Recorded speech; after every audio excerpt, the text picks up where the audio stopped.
의미가 아니라 점진적으로 지속적으로 계속 어떤 끝을 향해 달려가게 된다. 이렇게 표현하는 것이 주님의 가르침이라고 볼 수 있습니다. 그래서 저는 예수님이 오심을 통하여 예수님이 우리 앞에 보이신 하나님의 나라는 모으는 역사하심으로 시작됐다. 이렇게 표현하죠. 이 모은다는 말은 양과 염소를 구분해서 모으는 게 아니라 주님이 그저 복음 안으로 다 긁어 모으시는 거예요. 이해가 되시죠? 그 하나님 나라의 시작이 그렇게 시작됐다가 이제 앞으로 마지막 때에 일어날 하나님의 나라를 통하여서 무엇이 일어날까요? 구분시키는 거죠. 너는 염소고 너는 양이었구나 라고 하는 하나님의 제한적 통치가 일어나서 양과 염소를 구분시키는 하나님의 역사가 마지막 종말의 때에 완성이 될 겁니다. 그럼 지금은 어느 때인가? 다 모으는 거예요, 지금. 그분이. 좋은 고기든 나쁜 고기든 다 모으는 거예요.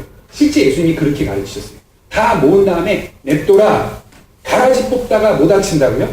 알고 다친다. 그렇게 말씀하시면서 복음의 확장성을 지속적으로 이야기하고 있다는 것을 볼 수가 있습니다. 그래서 예수님의 오심이 곧 오는 하나님의 나라로 이 땅을 회복해가는 첫 발걸음이었다고 볼 수가 있습니다. 만물을 새롭게 하여 마지막 종말을 향해 나아가는 목적이라는 뜻이라는 것을 설명을 드릴 수 있습니다. 35절에서 43절까지의 말씀은 바울은 자연에서 찾아낼 수 있는 다양한 예를 들어서 부활의 몸을 설명해 가고 있습니다. 씨가 있죠, 씨가. 씨 자체가 형체가 있을까요, 없을까요? 바울이 얘기한 대로 생각을 해보세요. 씨 자체가 우리가 읽은 대로 보면 형체가 있을까요, 없을까요? 씨 자체는 형체가 없다, 이렇게 바울이 얘기해요. 그래서 죽었다, 이렇게 표현을 씁니다. 씨가 죽어야 열매가 맺힌다, 이렇게 표현을 하면서 논리를 전개해 가고 있어요. 사실 우리 땅에 뿌려진 씨는 그 자체의 형체는 없어요. 뭐 줄기도 없고요, 나뭇잎도 없고요, 어떤 열매를 맺을지조차도 그 씨 안에 형체는 존재하지 않습니다. 씨는 뭘까요? 그냥 씨입니다. 그죠? 그냥 씨예요. 근데 그 형체를 넣어주시는 분이 있으니 그것이 바로 하나님의 역할이십니다. 그 안에 어떤 나무로 자랄지, 어떤 열매를 자랄지 그 종자 안에 형체를 넣어주시는 분은 하나님이시지만, 인간이 볼 때 인간편에서 씨 자체를 확인하고 판단할 때는 씨는 형체가 없다, 이렇게 판단하는 겁니다. 씨는 형체가 없다. 실제로 생물학적으로, 의학적으로, 과학적으로 판단을 내릴 때 모든 것이, 과학이 사실 통계라는 거거든요. 학문이 통계 학문이라고 그래요. 과학뿐만 아니라 의학, 심리학 이런 것도 다 대부분 학문이 다 통계적인 거거든요. 여기서 왜 통계라고 말하냐면 어떤 생명체의 기원을 설명하기 위해서는 그 생명체가 어떻게 시작되고 어떻게 출발하고 어떤 과정을 거쳐서 이 땅에 탄생되게 되는지를 설명해 줄 수 있어야 돼요. 그런데 산부인과나 생물학이나 의학 같은 데 보면요, 이미 탄생된 것을 가지고 거꾸로 연구를 해갑니다. 그래서 거꾸로 연구해서 어느 시기에 거쳐서 아기는 이렇게 뭐 손이 나오게 되고 발이 나오고 머리가 커지게 되고 심장이 뛰게 되고, 그런 통계를 통해서 이 아이가 자란다는 걸 설명해 주는 것 뿐이지 어떻게 시작됐는지는 설명이 지금도 안 돼요. 그죠? 어떻게 수정이 되고 수정된 후 아이가 어떻게 출발하고 영혼이 생기고 이런 것들은 설명이 잘 안 돼요. 거의 안 돼요. 그리고 일반적으로 곡식 같은 경우도 그 곡식을 연구하는 그런 학자들도 그게 어떻게 시작해서 형체를 가지고 뛰게 되는지를 그 통계적인 차원에서 이제 열매를 맺는 것을 통해서는 확인할 수 있지만, 어떻게 어떤 과정과 어떤 과정을 거쳐서 출발하게 되는지 그 생명의 기원은 씨도 찾아낼 수가 없대요. 씨조차도. 그러니까 아직까지도 생명의 기원이나 출발점은 인간이 판단하거나 인간이 찾아내거나 할 수 있는 부분은 아니라는 거예요.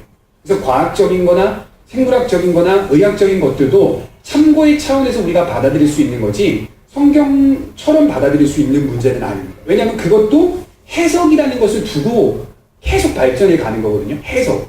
우주를, 천체를 관측하고 천체를 실험하고 천체에 대해서 판단할 때도 인간의 어떤 해석의 기준, 솔직히 말해서 제가 어떤 책을 보니까 편견이라고 그러고요. 편견. 과학자가 생각하고 있는 편견을 가지고 만원경을 봄을 통해 그 편견이 어떤 추측에 의해 내 편견이 맞았구나라고 함을 통해서 자꾸 한 단계 한 단계를 발전해 간다는 거죠. 근데 따지고 보면 그 편견이 우연에 의해서 맞을 수도 있지만 까고 보니까 전혀 안 맞을 수도 있단 말이죠. 그렇죠? 스스로가 판단해내린 편견에 의해, 해석에 의해서 모든 학문이 좌지우지되는 것을 보게 된다는 것입니다. 어찌됐든 생명이라는 것은 인간이 판단하고 인간이 결정짓는 문제가 아니라 하나님으로부터 하나님이 넣어주심을 통하여 시작되는 것이 이 생명의 출발점이다 라고 얘기하는 것입니다. 바울이 이렇게 얘기해요. 그것은 그냥 씨앗이다. 씨 자체다. 형체가 없다. 그러나 그 씨앗이 땅속에 깊이 죽으면, 사실 이게 무리가 좀 있기도 해요. 왜냐면 씨가 죽어? 씨가 죽습니까? 우리가 생각하는 씨가 죽는다는 표현이 좀 이해가 안 될 수 있어요. 근데 당시에는 이게 이해가 되는 말이었답니다. 씨가 온전히 땅에 파묻혀서 씨 자체의 모습은 다 죽어버려야 된다는 얘기거든요. 씨가 썩어 죽어야 뿌리가 내리고 그 다음에 출발하게 된다, 이 얘기죠. 우리는 씨가 죽는다는 말보다는 씨가 이어져서 생명의 꽃을 피운다, 이렇게 이해하기도 하지 않습니까? 그렇죠? 근데 바울은 그렇게 얘기하지 않고 씨가 온전히 죽어야 다른 형체가 출발하게 된다. 씨앗이 땅속 깊이 죽으면 비로소 형체가 드러나게 된다는 걸 얘기합니다. 그 씨앗이 어떤 식물인지 어떤 열매를 맺는지 형체가 드러난다는 겁니다. 요 예를요, 어디에 적용할까요? 인간에게 적용하는 거예요. 인간도 육체가 어떻게 된다는 거죠? 썩어 죽어야 된다. 이 표현을 하기 위해서 바울이 요 예를 들어 설명을 하고 있는 것입니다. 씨앗 자체는 그냥 씨앗입니다. 형체를 품고 있지 않습니다. 그러나 씨앗이 죽으면 형체가 드러나고 나타납니다. 그 이유를 바울이 이렇게 설명합니다. 38절. 하나님이 그 뜻대로 그에게 형체를 주시되 각 종자에게 그 형체를 주시느니라. 하나님의 뜻대로 형체가 씨앗 안에 들어간다, 이렇게 표현하는 거죠. 그러니까 씨앗 자체가 자연스럽게 맺는 게 아니라 하나님이 인간뿐만 아니라 모든 지구상에 있는 생물 모든 하나하나까지도 관여하신다, 이 표현을 하는 겁니다. 관여하시는 거예요. 해가 내일도 또 뜨겠지, 지겠지, 이런 개념이 우리한테는 자연스러운 자연의 질서, 순리로 이해하겠지만 성경적 시각을 보면 하나님이 오늘도 해를 또 띄우시고 오늘도 해를 또 지게 하신다는 개념이에요. 히브리 사고방식이. 우주의 천체의 움직임도 자연적 질서 속에서 부딪히지 않는 범위 내에서 계속 돌아가는 게, 그것이 우리가 생각하는 당연한 걸로 이해할 수 있지만 하나님이 돌리신다고 생각하면 좀 다른 거예요. 오늘도 안 부딪히게 하나님이 돌리신다는 거. 엄청나게 빠른 속도로 지구가 공전하고 좌전한다고 그러잖아요. 그죠? 이걸 하나님이 직접적으로 관여하셔서 하신다고 생각해 볼 때 하나님의 은혜가 얼마나 큰지 감사하지 않을 수 없다는 겁니다. 하나님의 뜻대로 씨앗 안에 형체를, 종자에게 그 형체를 주시는 분이라는 거죠. 씨 자체는 그냥 씨이지만 하나님이 그의 뜻대로 종자 안에 보이지 않지만 형체를 주심으로 그 씨가 식물이 되고 나무가 되고 열매를 맺습니다. 그 씨앗은 그저 씨앗이지만 보이지 않는 형체가 그 안에 들어있다는 말도 되는 것입니다. 이를 토대로 바울은 육체를 설명해 갑니다. 39절. 육체는 다 같은 육체가 아니니 하나는 사람의 육체요, 하나는 짐승의 육체요, 하나는 새의 육체요, 하나는 물고기의 육체라. 각각의 육체가 있습니다. 짐승의 육체가 있고 새의 육체가 있고 물고기의 육체가 있습니다. 그리고 사람의 육체가 있습니다. 그러나 육체 가운데서 하나님의 뜻과 목적에 따라 특별히 구분해 놓은 육체가 있습니다. 이 얘기를 합니다. 특별히 다 육체가 있지만 그 가운데서 하나님이 구분해 놓은 육체가 있다. 40절에 하늘에 속한 형체도 있고 땅에 속한 형체도 있으나 하늘에 속한 것의 영광이 따로 있고 땅에 속한 것의 영광이 따로 있으니, 영광이 각각 다르죠. 육체가 받아들여야 할 영광이 다른데 해의 영광이 있고 달의 영광이 있고 자연의 영광 등등이 있습니다. 그러나 그 가운데 사람의 영광도 다르다는 거예요. 여기서 우리는 두 가지로 이해할 수 있는데, 사람의 모든 육체는 자연과 구분된다는 겁니다. 우리의 육체는 자연과 구분됩니다. 흙이라는 자연 속에 속해 있지만 하나님의 형상, 영이라는 하나님께 속한 존재로 생명을 부여받습니다. 이해가 되시죠? 그러니까 어렵죠. 그러니까 흙의 흙으로 돌아가지만, 흙으로 빚어졌지만 정말 우리가 살아있는 생명이 되는 부분에 있어서는 하나님의 생기를 통하여 생명이 되어지죠. 그래서 짐승의 육체, 새의 육체 이런 것들은 하나님이 생기를 불어넣었다라는 표현이 없어요. 인간에게만 하나님이 생기를 불어넣어 호흡을 통하여 생명이 된 것을 우리가 알 수 있습니다. 이것이 다르다는 거죠. 자연과 다르게 인간은 하나님의 형상을 따라 하나님의 생기를 통해 생명을 이어받았습니다. 그리하여 자연의 영광과 인간의 영광은 근본적으로 다르다는 사실을 먼저 알아야 합니다. 그런 가운데서 하나님은 죄인된 사람 가운데 부활할 자를 구분해 놓으신 거죠. 부활할 자. 하나님의 몸으로, 영원한 몸으로 부활할 자, 영생으로 들어올 자를 구분해 놓으셨다는 겁니다. 그것이 우리 편에서는 무엇으로 확인할 수 있죠? 부활할 자를 구분해 놓으셨다. 이걸 어떻게 확인할 수 있을까요? 이 두 가지거든요. 교회 공적인 차원에서는 세례나 성례를 통해 확인할 수 있어요. 내가 그리스도의 언약 속에 있는 자녀라는 것이 공적으로 사람들 앞에 보여지는 증명은 세례, 성만찬을 통해 할 수 있습니다. 언약의 자손이라는. 그렇죠? 더 깊이 들어가 보면 그보다 더 깊은 게 있습니다. 무엇을 통해 우리가 부활할 자라는 것을 서로 확인하냐면 믿음입니다. 믿음. 어떤 분은 믿음은 수단이 될 수 없다. 믿음은 조건이 될 수 없다. 맞는 말이긴 하지만 설명하기 위해서는 믿음을 수단으로 사용해야 돼요. 누군가에게 설명하기 위해서. 하나님 편에서는 내 믿음도 하나님으로부터 수여받은 것이기 때문에 그것이 내 거라고 말할 수 없다라고 제가 강조했죠. 그렇지만 내가 누군가에게 설명하기 위해서는 그것이 누구 거라고요?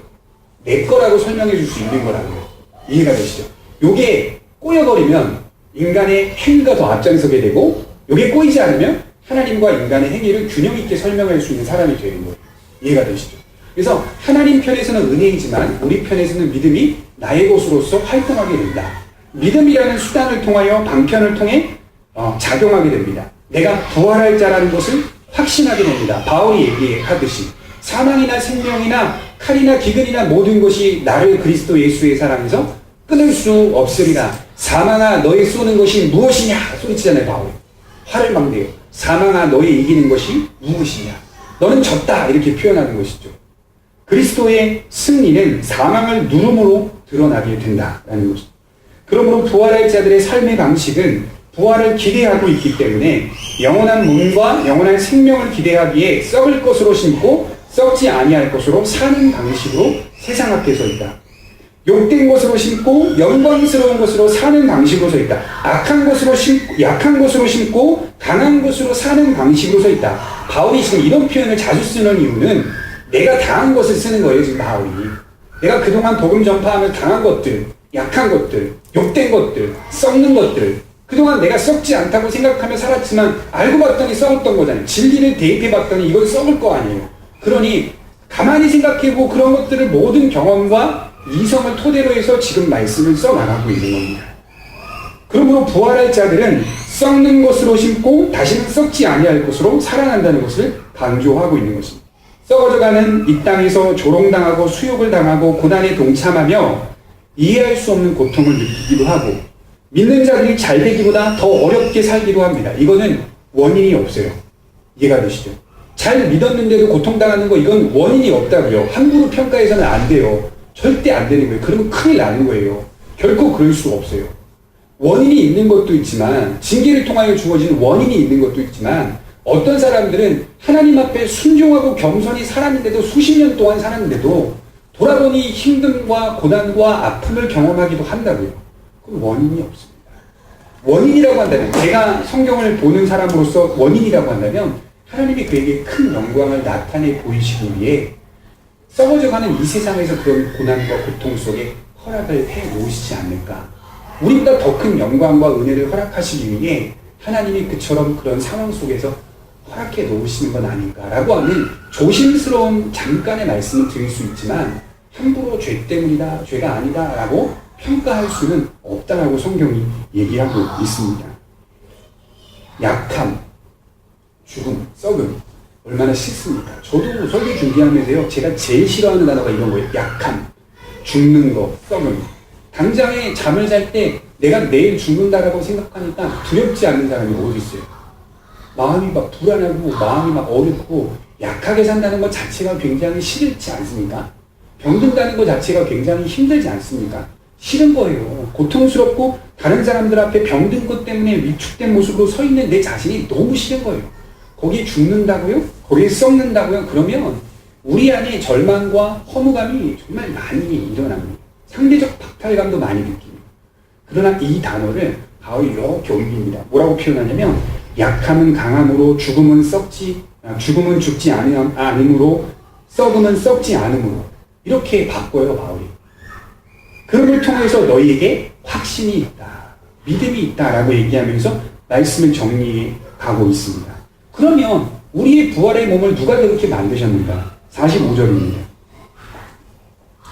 기록된 바 첫사람 아담은 생명이 되었다 함과 같이 마지막 아담은 살려주는 영이 되었나니 첫사람 아담은 생명이었습니다. 생명. 잊지 마셔야 될 것입니다. 그 대표적 아담은 생명이었다는 말은 살아있는 영 이런 뜻이에요. 본인이 뭘 할 수 있는 게 없어요. 누군가를 위해 대속한다거나 누군가를 살리는 거 없어요. 그냥 자기 자신이 살아있는 영으로 하나님 앞에 부여받았다. 생명으로 부여받았다. 그러나 두 번째 아담, 이분이 누구시죠? 예수 그리스도. 두 번째 아담이자 마지막 아담이 되는 분. 예수 그리스도는 생명이 아니라 살려주는 영이 되었다. 이렇게 표현하고 있습니다. 예수님께서 하신 일이 무엇일까요? 살려주는 일을 하세요. 이걸 제가 오전에 설교 때 말씀드렸죠. 요나를 부르신 하나님의 뜻이 무엇인가? 세상 앞에 살려주기 위해 그 일들을 이루기 위해 부르셨다. 이게 그리스도인의 사명입니다. 예수님이 살려주는 영으로 이 땅에 죽으셨다는 것이 그리스도인들 안에서도 투영되어야 합니다. 유사하다, 유비하게 투영되어야 합니다. 마치 내가 곧 예수처럼 살아가는 모습들이 가끔은, 종종은 발견되어야 합니다. 그것이 그리스도를 의지하여 나타나는 효력과 효과이기 때문에 다른 사람들을 살리는 일들이 일어나게 되어 있습니다. 죽은 영을 살려주어 우리로 하여금 하나님의 영광에 참여할 수 있도록 하셨습니다. 주님은 이 땅에 속한 모든 자들 가운데 하늘에 속한 자를 구별하시고 흙에 속한 것 같지만 하늘에 속한 자로 살아가도록 지금도 성도를 붙들고 계십니다. 고린도후서 5장 1절 한번 보겠습니다. 고린도후서 5장 1절.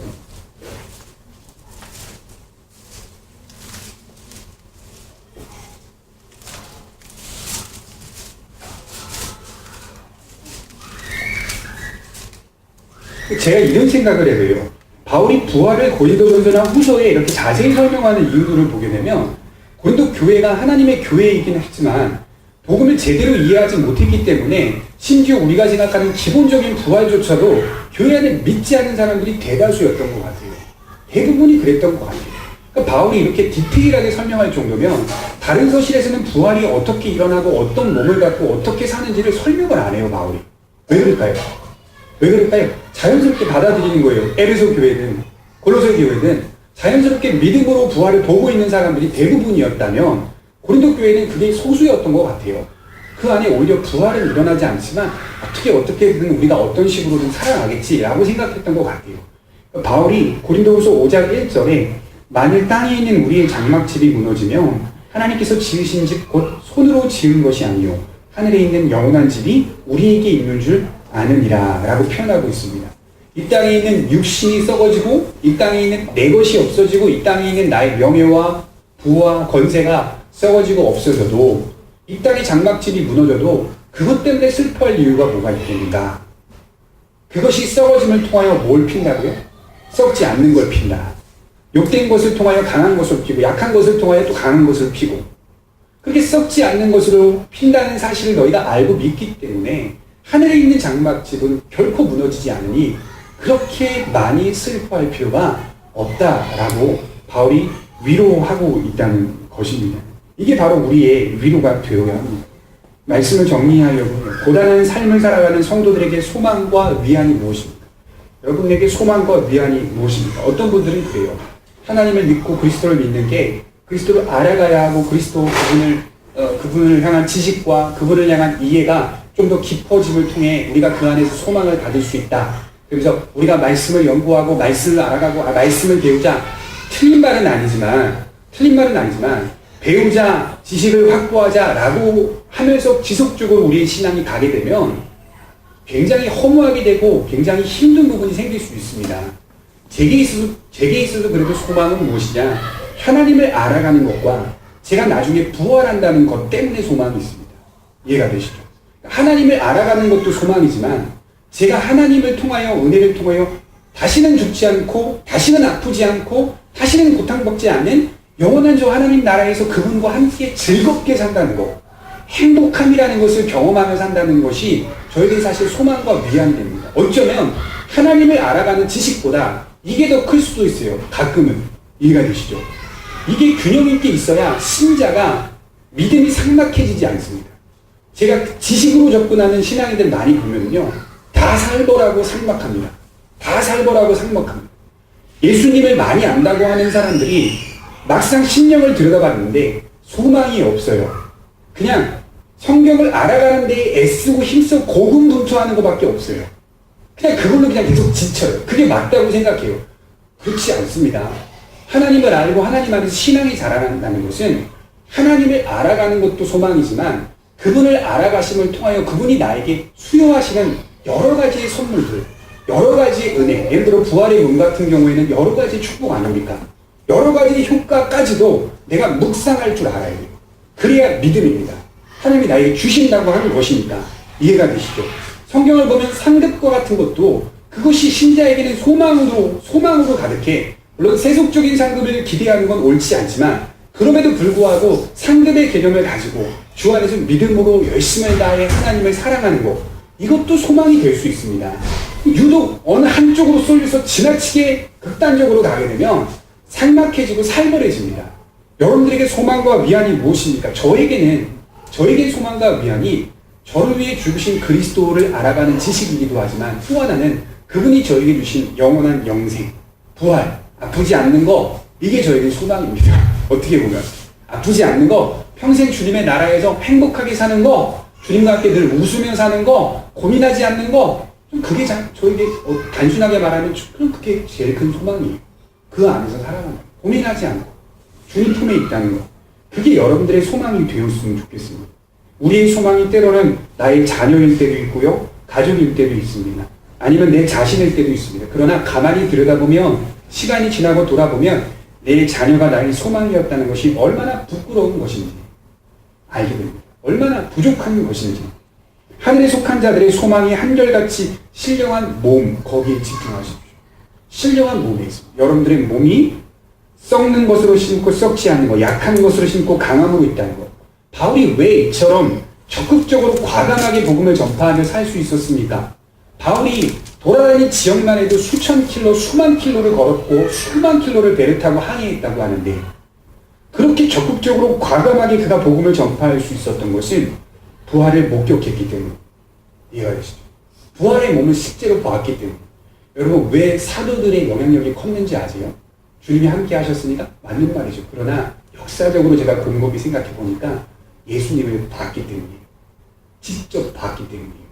실제적으로 주님의 부활을 목격하니까 이건 장난이 아니거든요. 이거 뭐야? 이런 것들이 나오는 거예요. 도대체 이게 뭐란 말이지?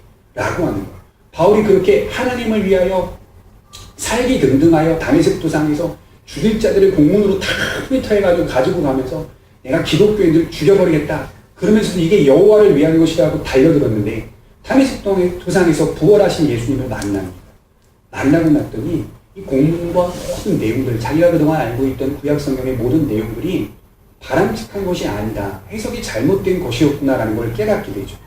부활을 목격한 후에 바울의 모든 삶의 어떤 여건과 정황들이 다 달라졌어요. 이제 사울에서 바울이 되어 이방인들에게 복음을 전파하는 자로 서 있었습니다. 그렇죠? 그 가운데서도 여전히 요나와 같은 선지자는 수천 킬로미터를 하나님 곁에서 떠나려고 요바에서 배를 타고 도망가려고 했다는 것을 볼 수 있습니다. 신자 안에 들어가 있는 두 마음이라고 바울은 로마서에서 7장에서 이야기한 두 마음이 같이 있다라고 표현하는 것이죠. 여러분들과 저의 마음이 때로는 믿음이 떨어졌을 때는 이처럼 세속적인 마음에 휩싸일 때 있습니다. 당황하지 마세요. 그럴 수 있어요. 신자 안에도 그런 일들이 일어날 수 있어요. 그러나 성령께서 도우심과 성령의 탄식을 통하여 정신을 다시 차립니다. 그리고 우리가 요바에서 다시스로가 요바에서 니누에요. 원래 가야 할 그 길들을 다시 한번 도장을 찍고 결제하여 걸어가게 된다는 것을 볼 수 있습니다. 한 주간 여러분들이 사시면서 소망을 가지십시오. 그것은 약하고 그저 그런 몸이 아니라, 병들고 그저 그런 몸이 아니라 다시는 죽지 않는 거룩하고 영화로운 육체가 우리의 위로가 되어야 한다.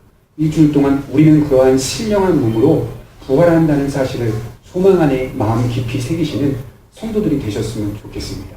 그것이 예수 안에서 보여지는 것들이 되어야 합니다.